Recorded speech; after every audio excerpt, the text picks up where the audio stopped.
Royal Bafokeng Platinum is a platinum metals producer which is majority owned by the Bafokeng tribe. It has its own prospects in Boschkoppie and Staldrift areas and a 67% stake in the Rasimoni mine with Anglo Platinum.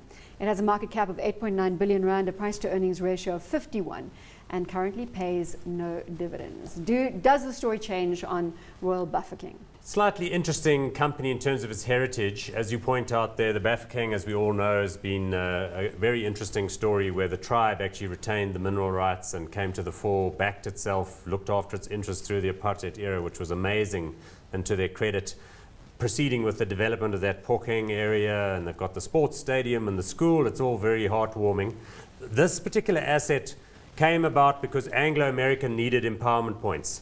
So it took these assets and kind of did a deal with them. It's now managed by them. So, you know, Steve Perry, who used to be at Mirafe, is now the CEO.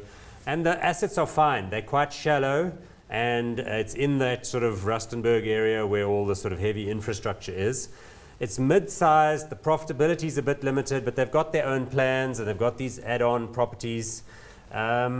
The only thing is they're not exempt from all these problems we've been talking about. They've also got the labor-related problems. Being empowerment-owned, it turns out, doesn't do anything for you when it comes to the Rob, do you unions. believe being empowerment-owned does anything for the Royal Bafokeng story?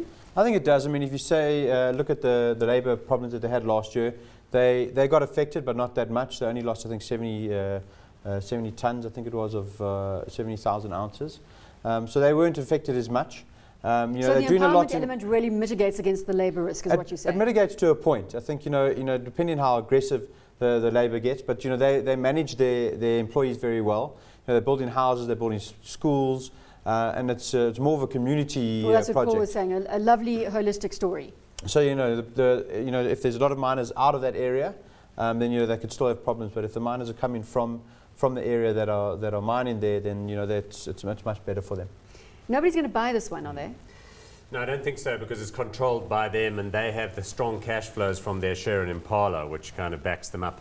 But I think Rob makes an interesting point. The mines had kind of got to a point where they said, okay, mine hostels, they started giving people a living out allowance. But then what happened is the mine workers started a second family in a shack across the road. That didn't go so well, and the municipality in the Rustenburg area is like a nightmare. How many enemies do you want to make in this show? That's collapsed. So now the companies actually have to like go and be the local authority in the sort of unformed, informal township across the road. So that's going to be another cost for all of these guys to try and stabilize that area. At current share price levels, Rob, can you give us a little color around what you're expecting going forward?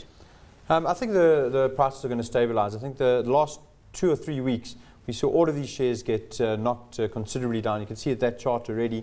Been aggressive selling, foreigners selling quite a lot.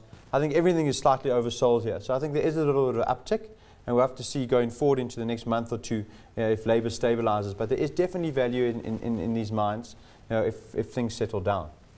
Paul, Royal Bafokeng at current levels, would you dip your toe in the water? They came off a bit with the recent results, but understand that with those two big shareholders, which are still Anglo Plats and the Bafokeng holding company, the liquidity is not that great.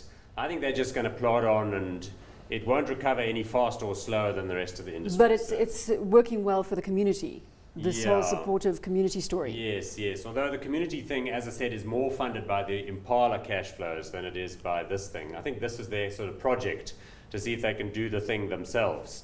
And I think more or less they can. They've got some good, experienced operational executives. Hot or not on Royal Bafokeng? No. Hot or not? Not at the moment.